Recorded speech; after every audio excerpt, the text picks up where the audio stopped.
All right. 3, 2, 1.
What's going on, guys? Welcome back to the Evidence-Based Excellence podcast yet again with your host and friendly neighborhood far-right thug, Mr. George Cresswell. Hope you're all having an amazing day today.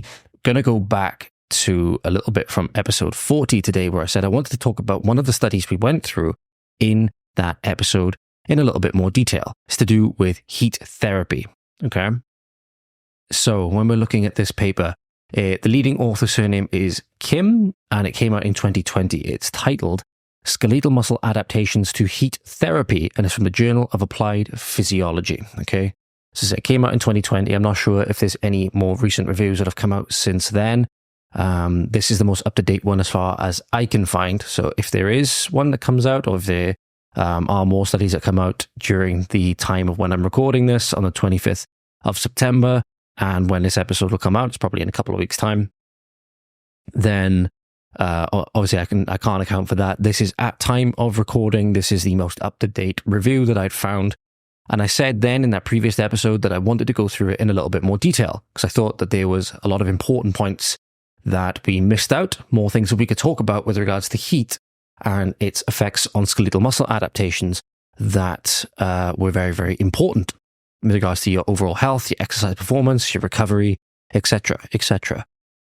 So we're going to go into that today, and the authors of this paper seem to manage to bring everything down to 4 main concepts. Okay, we're going to be going through 3 of them because I think they're more relevant to you guys. The one is just mainly to do with capillary angiogenesis, or the generation of new blood vessels from existing ones. Okay. So when we're looking at that, there was a lot of evidence to suggest that heat seems to facilitate responses by creating more capillaries. And obviously that can have a lot of cascading positive effects with regards to oxygen transport and nutrient transport from the blood vessels themselves outside of organs or outside of structures within the body into the structures themselves, where they can then be used to generate ATP and so forth.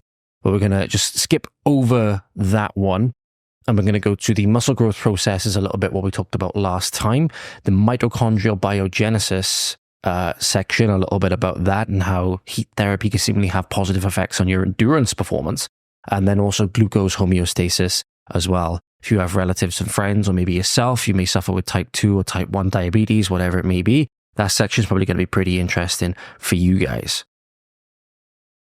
So let's go straight into the first section then.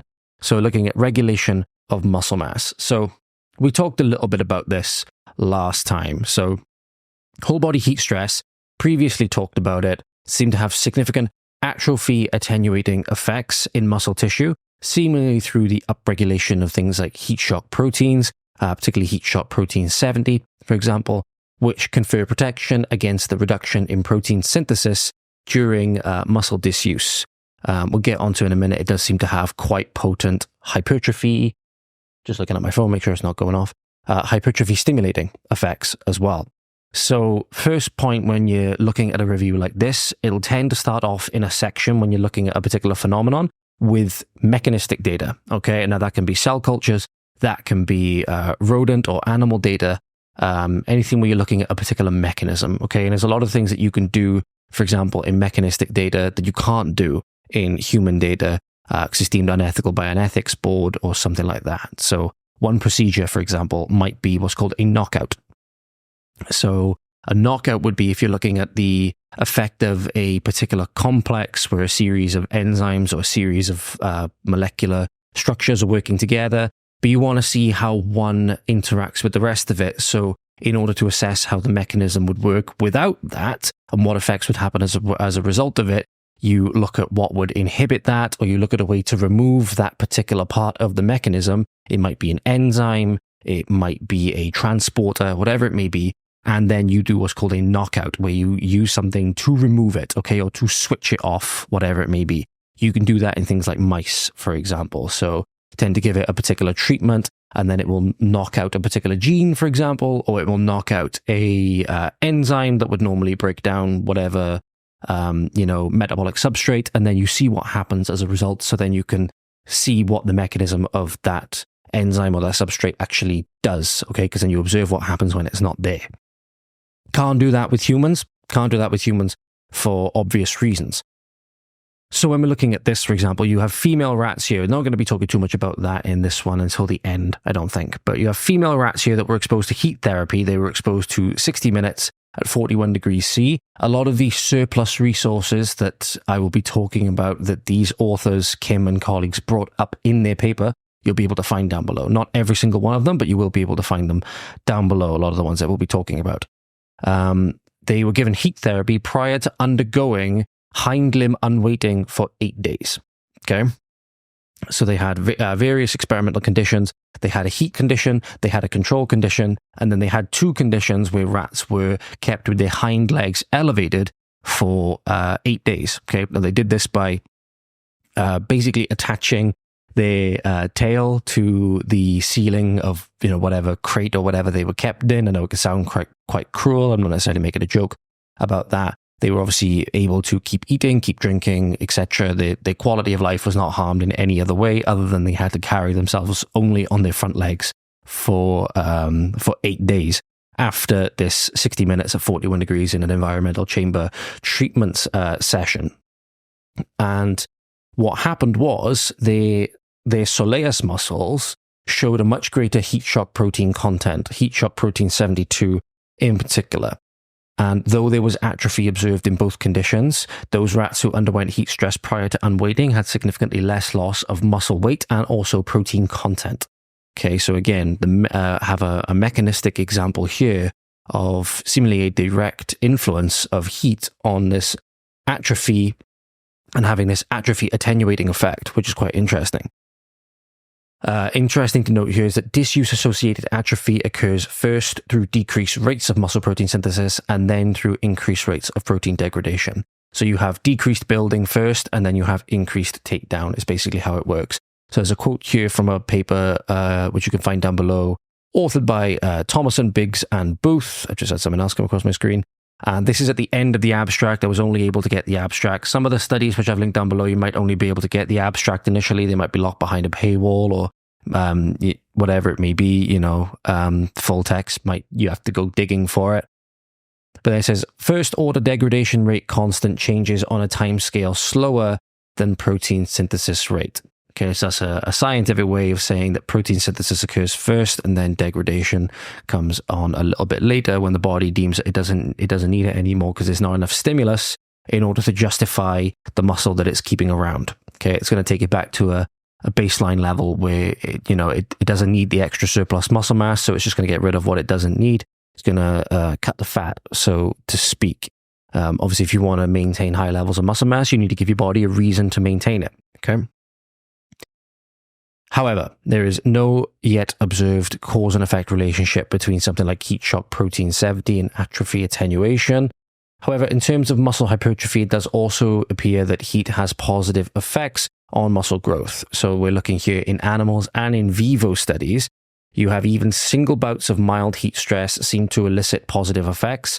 An example here would be improving the body and breast muscle weights of newborn chicks later in their life and increasing the protein content of cultured rat skeletal muscle cells by 20%. Okay, so mild heat stress on chicks when they're young, a certain period of time later, I think it was a year in the study that this is referencing, their body weight and their breast muscle weights were a lot heavier.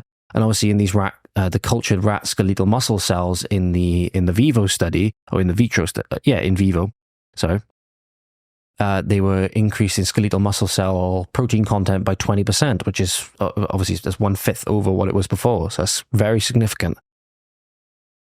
Though it does seem that the effects of heat on muscle mass seem to be dependent on temperature, time, and frequency of exposure to treatment. That's going to be a consistent theme. Okay, sometimes you'll see effects with single bouts like it is now, but a lot of time for certain variables, you'll have to see repeated use in order for certain effects to become evident. Okay, we'll get into that in a little bit. We do have human data, however. You have both topical heating appears to confer positive benefits on exercise performance and muscle cross-sectional area, as well as accelerating the rate of post-exercise recovery.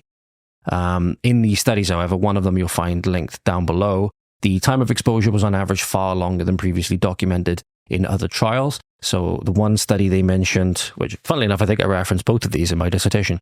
The one study was 90 minutes long, heat application. The other study was 8 hours long. Okay, it was with a heat pad that was applied to the lower back for 8 hours. Okay, so significantly longer time frame of application with these human studies to elicit these benefits. Okay, in our dissertation, the time of exposure to heat was a lot less. Maybe that's why we didn't see the positive results that we otherwise would have. We did see slightly increased clearance of creatine kinase, but we didn't see any significant bounce back in terms of performance and muscle soreness, which was quite disappointing.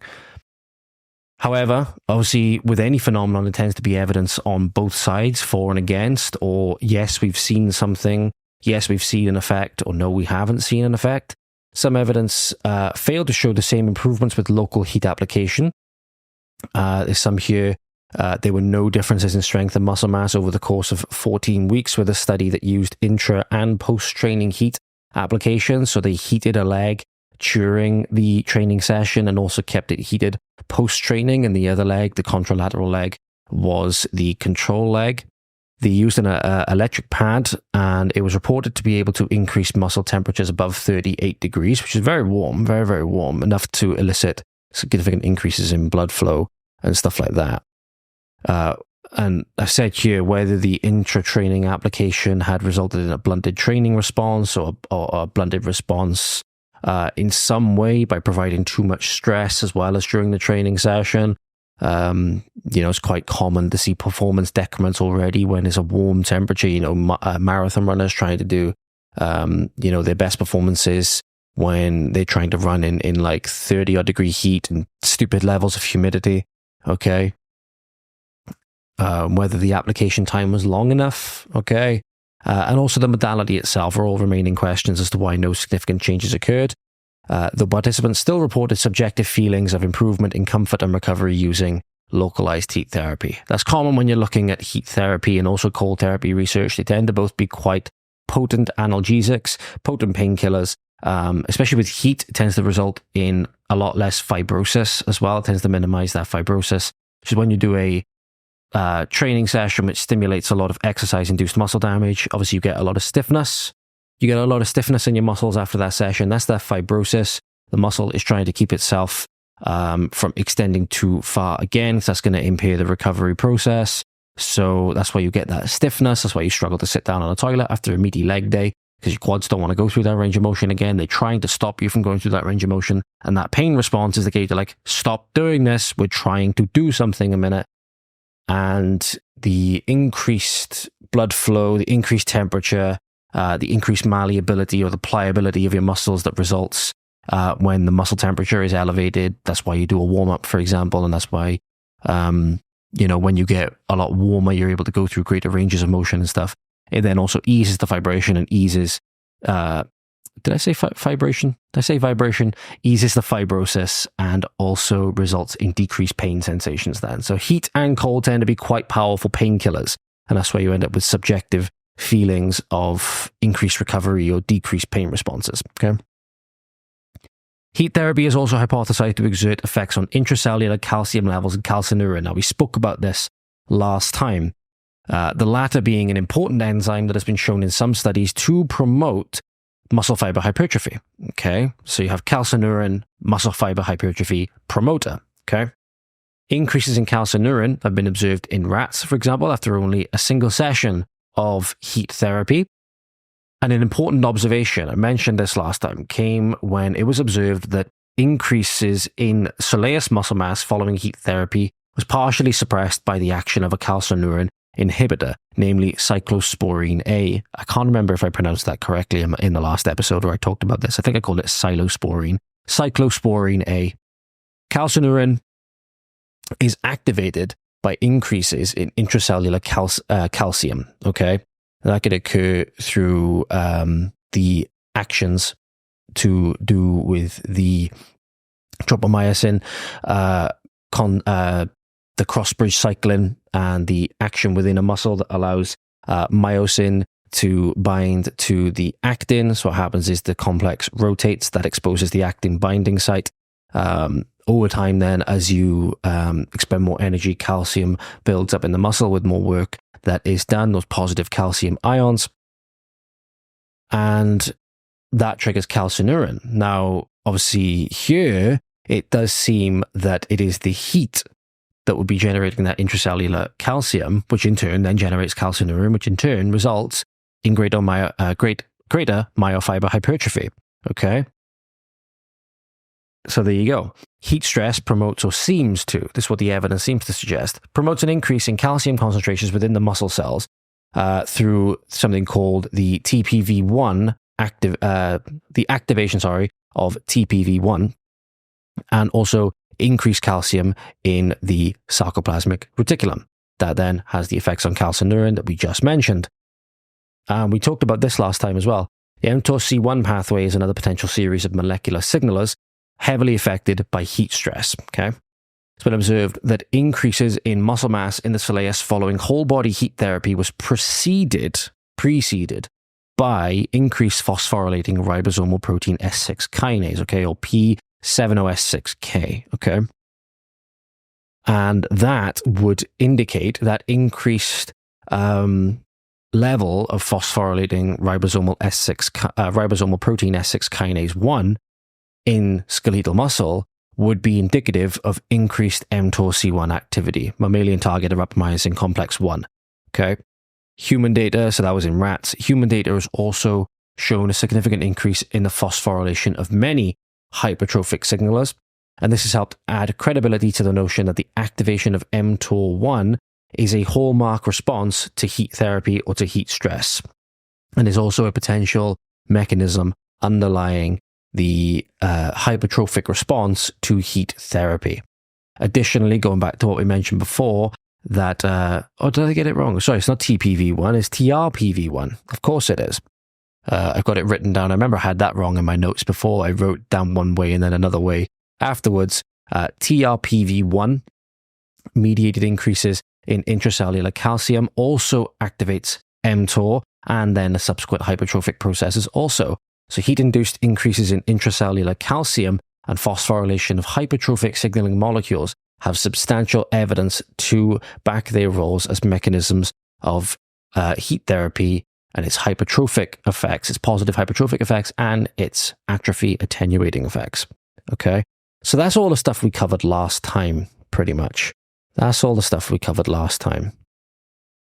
So now we're looking into the new bits now. Again, my cursor has gone the same color as the background of the app that I use to make my notes, and it's making it very hard to navigate to the toggles that I need to do to reveal the information that I need to do, or that I need to talk about. The way I do it with my notes is that I have little toggle headings that I can click, and it either then hides all the information that's in it, or it drops down and then all the information I need is in there. It helps me keep my notes a lot more organized.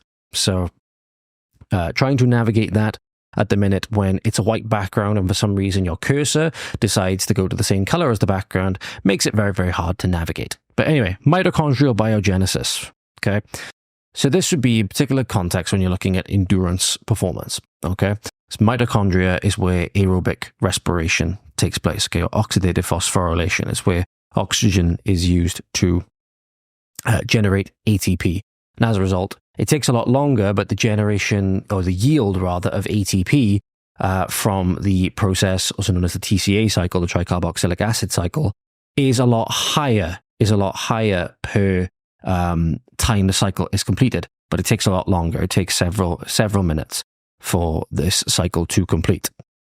And that's why when you're hearing about energy systems, for example, you have three distinct energy systems. You have the ATP phosphocreatine system, which is your very quick acting, very strong, powerful, but very quickly fatiguing energy system. Think about doing a sprint or a maximum squat or a maximum deadlift or a counter movement jump as hard as you can, or say like a squat jump as hard as you can.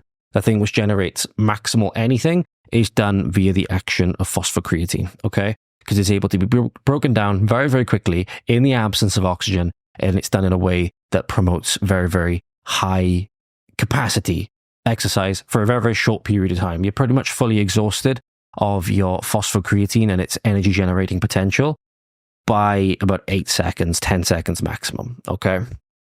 After that, then you have anaerobic glycolysis, which lasts a little bit longer. It can last about 90 seconds or so. And there's a chain involving the breakdown into pyruvate and all stuff like that. But then you also have the tricarboxylic acid cycle involving things like the electron transport chain and actions within the mitochondria, which is also known as the powerhouse of the cell, is the old joke about it. But it's where aerobic respiration takes place, and whereas you only get like about, I think it's 2 ATP for the anaerobic glycolysis per yield, you get 2 ATP, that you get about 34 ATP per yield of the tricarboxylic acid cycle, okay? So you get a lot more per time with aerobic respiration, but it takes a lot longer to get going, and it cannot sustain high intensity exercise the same way that the anaerobic systems can, okay? However, there is evidence to suggest that heat therapy also has positive effects on cell mitochondrial content, with significant increases in muscle mitochondrial respiratory chain complexes observed in rodent data as far back as the turn of the millennium. So there's a study down here somewhere. I think it was this paper. Was it this paper by... No, it wasn't Kakigi. No, there we go. It's a paper by Chen and colleagues, published in 1999. And they were heat-treated rats. They were heat-treated rats being more tolerant to exercises at a higher temperature as a result of the heat treatment. The heat treatment involved their core body temperature being elevated to 41 degrees, and there was increased mitochondrial biogenesis in their skeletal muscle cells, I believe. I just realized I read from the wrong sentence there. I skipped a bit ahead of myself. So you have increased mitochondrial biogenesis in skeletal muscle would theoretically result in greater endurance performance due to the greater aerobic energy production that would be possible. More mitochondria, more aerobic respiration is able to take place, more endurance capacity. Okay? This would result in a greater level of baseline cardiovascular and muscular endurance. And this has also been observed in rodent cardiac muscle. Okay, so it's not just been observed in skeletal muscle, it's also been observed in cardiac muscle, which is going to make your heart a lot more efficient also, which is always a good thing. Heat stress also seems to upregulate the activity of something known as AMPK, or AMP, adenosine monophosphate activated protein kinase. Okay, so that's adenosine triphosphate. When you take 2 phosphates away, you end up with adenosine monophosphate. Okay.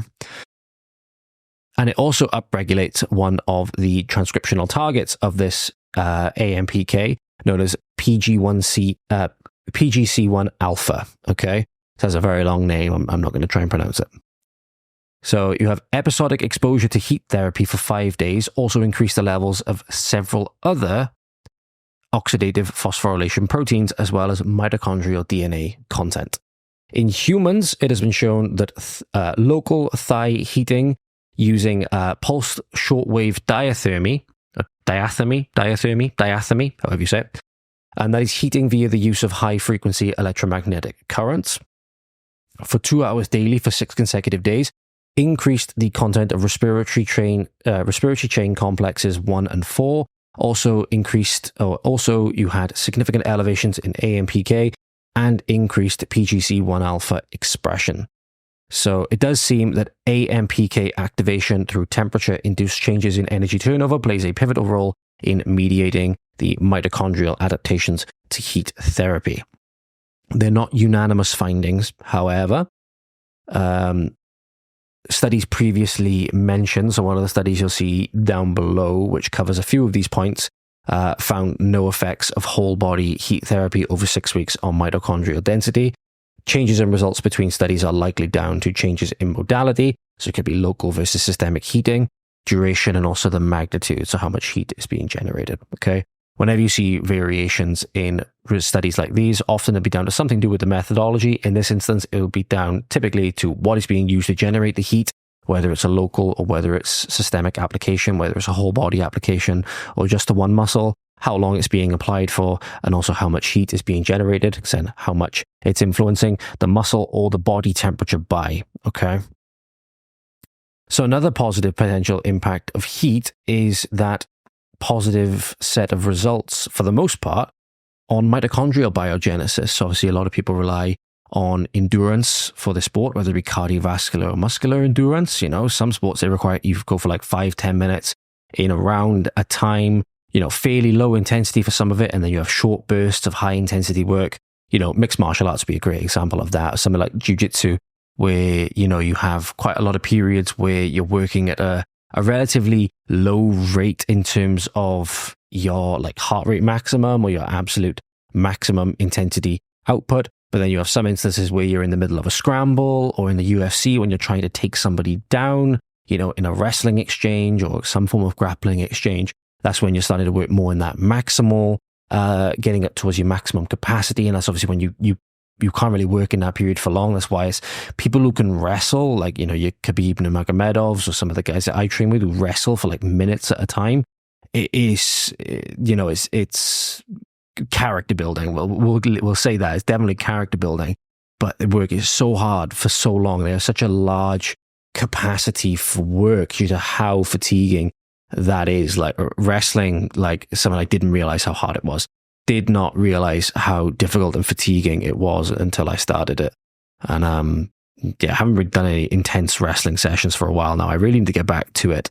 But yeah, definitely, you know, some of the most fatiguing exchanges in like a UFC fight or something like that. I'm not speaking as a expert cage fighter or anything like that, but a lot of them will tell you some of the most fatiguing things that they have to do in the cage is when they're wrestling and having to try and get their opponent on the ground. And obviously the last thing their opponent wants to do is get taken down. So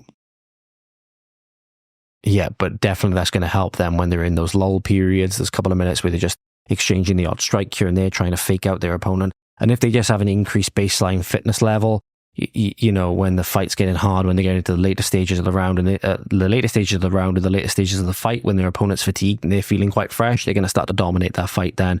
You know, look at your Nate Diaz's and so on. Just absolute cardio for days, cardio monsters. And Mike Bisping, for example, as well, places a massive emphasis on the importance of cardio for MMA fighters and stuff like that, for example. It can't be understated. Cannot be understated. But now let's go into a little bit more about glucose metabolism and insulin signaling. This one I thought was really quite interesting. So there was initial anecdotal evidence, initial assertions made on the claim that repeated hot tub bathing, so this was 30 minutes a day, 6 days a week for 3 weeks, seemed to reduce fasting plasma glucose and also reduced HbA1c, which is a marker of type 2 diabetes. It's a marker of glycemic control, okay, in patients with type 2 diabetes. So they subsequently, you know, the scientific community subsequently conducted rodent trials to start off with. They administered heat therapy in a whole body manner. It was 3 times per week for 12 weeks at 38. Just make sure I haven't got... Nope, nothing on my phone. Thought I had something on my phone. There was 3 times per week for 3 times per week for 12 weeks at 38 degrees C.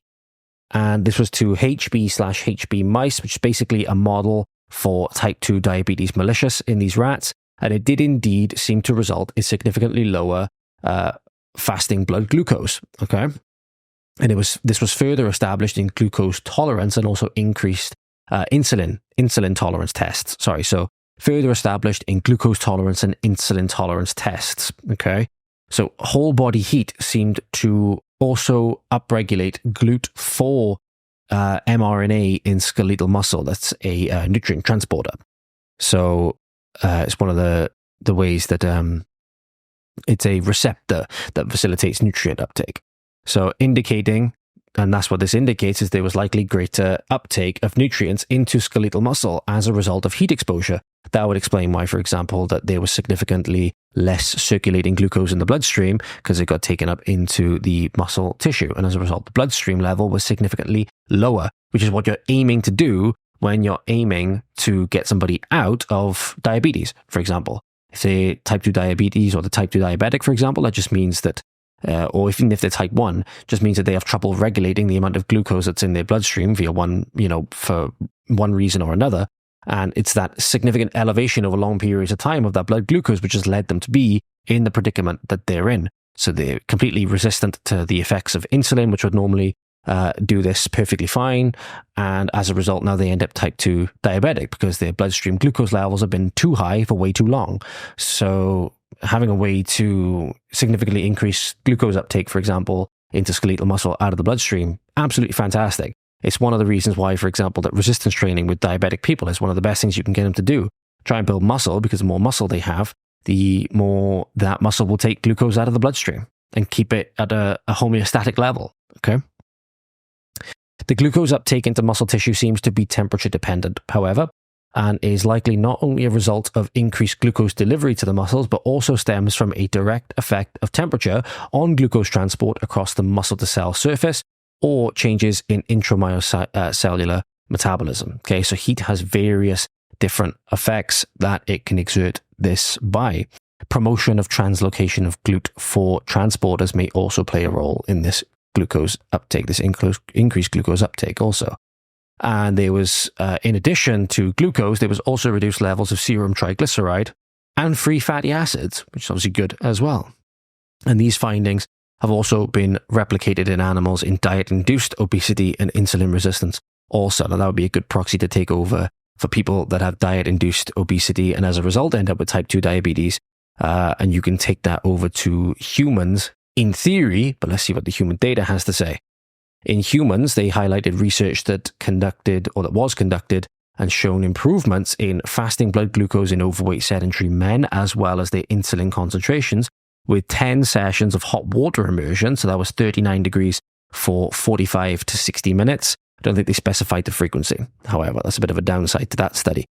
But they also showed that 31-hour heat therapy sessions with a hot tub over 8 to 10 weeks significantly improved fasting blood glucose area under the curve, and insulin area under the curve in women with polycystic ovary syndrome, or PCOS, which is a condition characterized by marked insulin resistance. Okay, so that's very, very important to consider as well. This can potentially carry over to having positive effects in certain medical condition fields, for example. So it can be a very good method by which people can keep on top of these conditions that they have without needing to worry about like any medications or anything like that.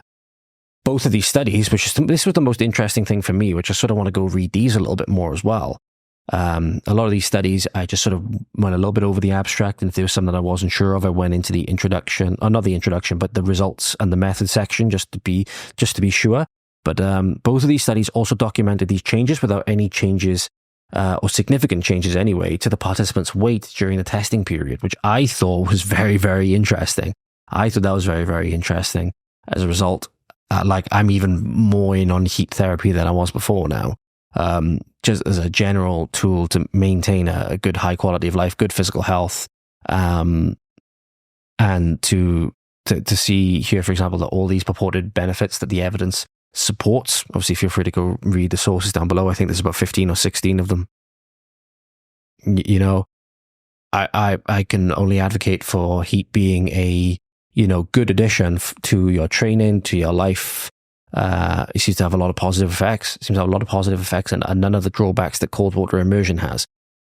Whether there's the same level of recovery, for example, especially in the short term, cold water immersion, that's one of the things that cold water immersion does do really well, or that cold therapy does do really well. It does help you recover very quickly in the short term, particularly by suppressing, again, the pain response associated with the exercise-induced muscle damage that a lot of sports cause. So whether it's going to be as good at negating that as cold water immersion, I think that's going to be an interesting podcast episode for the future. But that's a little bit about heat for you guys. It has a lot of positive benefits on regulation of muscle mass, on your endurance via your mitochondrial biogenesis, and also extending to the positive in terms of just people's general health, glucose metabolism and insulin signaling. Okay, it can be great in addition to your weight loss efforts and can provide a nice sort of therapeutic bonus to them, I suppose. And it's something to look forward to potentially after your training session. If you go to the gym after a long day at work and you're not sure about, or you're really not in the mood to go, but you push yourself through it, or even if you push yourself through part of it, you say, fuck it, I'm going to go in the sauna for a bit. You're getting some positive benefits out of it as well. And it might just be just what you needed. You might need that little bit of extra recovery rather than that, massive strain from your training. But go read the paper, go read all the supporting citations. Obviously, there's loads of other citations within the paper that you can go read as well. There's always the comments down beneath every other episode, beneath every episode, sorry. So if you want to leave them down below, interesting findings that you found from some of the reading, please do let me know. Always up for discussions, or always up to learn new things. And yeah, that is a little bit more detail on that paper. And these notes took me quite a long time to make. So, and that's where I was saying before that if you want to like dissect a paper in detail, it takes a long period of time. And we've talked here for as long as I've talked about many other studies in the past. For example, we've been here about 36 minutes now. And, there's so much that we have already talked about just from one paper. This is just from one paper and a little bit of surplus research into some of the citations that they cited within the paper. And obviously, if you want to go down the rabbit hole, you go to the papers that they cite, and then those authors cite people from before them, and before you know it, you've gone down many, many, many, many, many rabbit holes, and then you risk getting lost. You got to be able to rein it in some way. So there's a lot of things for you to chew on in that episode, guys. I hope you enjoyed it. I hope you found it useful. And yeah, I'm going to get myself off to training now. And I'm already late, so it's all good. But hope you found that episode useful, guys, as always. Hope you're having an amazing morning, afternoon, evening, night, wherever you are. As I said, go check out the sources down below. Go check out my previous episodes. Go check out my social medias for more stuff also, though I've been terrible with updating those recently. But hope you found that useful, guys. Have an amazing day, and I will catch up with you very, very soon. Godspeed.